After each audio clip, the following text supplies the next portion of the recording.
Hello बच्चों, welcome back to my channel. I hope you all are doing great. So आज हम करने वाले हैं अपना कार्यपत्रक 48। तो कक्षा है 10वीं, विषय हिंदी है और पाठ का नाम है लखनवी अंदाज और तिथि है हमारी 15 दिसंबर। अब हम पढ़ना शुरू करते हैं। प्यारे बच्चों, आज हम एक ऐसा पाठ का शुभारंभ करेंगे यानी कि शुरुआत करेंगे जिसमें कटाक्ष का पुट मिलता है। कटाक्ष यानी व्यंग। व्यंग साहित्य की एक विधा है जिसमें उपहास, मजाक, इस क्रम में आलोचना का प्रभाव रहता है। व्यंग में को मुहावरे में व्यंग बाण कहा जाता है। व्यंग को किसमें? मुहावरे में व्यंग बाण। ठीक है। व्यंग सुनने में मधुर लगता है पर चिंतन करने का हृदय में चुभन का एहसास कराता है। अब तो आप समझ ही गए होंगे कि हम किस पाठ की बात कर रहे हैं।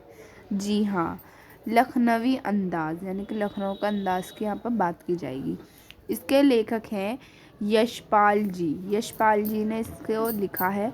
यशपाल हिंदी साहित्य के शीर्ष कथाकारों में से एक हैं। वे मार्क्सवाद से प्रभावित रहे हैं। उनके उपन्यास यानी कि झूठा सच को एक कालजयी रचना के रूप में जाना जाता है। किसकी? कालजयी रचना के रूप में। ठीक है, आगे पढ़ते हैं। आगे हमें पाठ के बारे में पढ़ाया गया है। इस पाठ में यशपाल जी ने उस पतनशील सामंती वर्ग पर कटाक्ष किया है जो वास्तविक से बेखबर एक बनावटी जीवन शैली का आदी है। शायद कहना अतिशयोक्ति ना होगा कि वर्तमान समय में भी ऐसी परजीवी संस्कृति को देखा जा सकता है। वर्तमान में यानी कि आज भी ऐसा हो सकता है। ठीक है, तो चलिए शुरू करते हैं पढ़ना।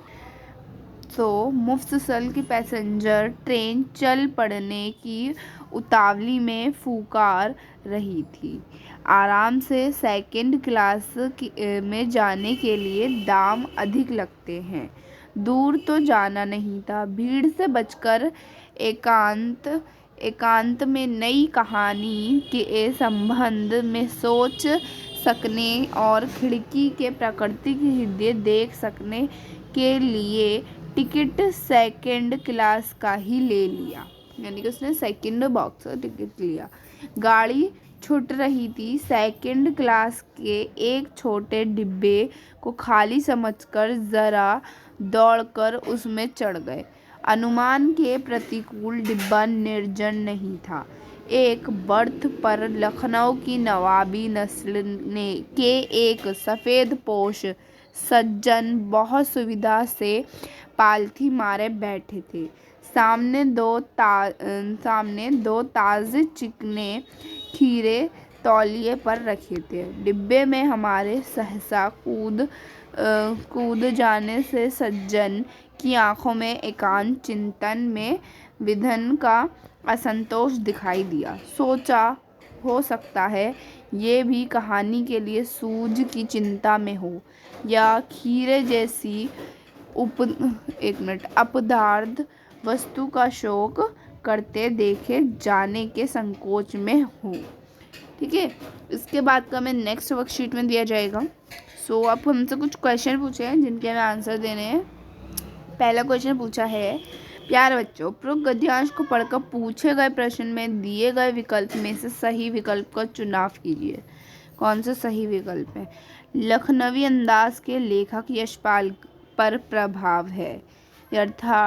यथार्थवाद, मार्क्सवाद, छायावाद या फिर प्रयोगवाद। तो इसका सही उत्तर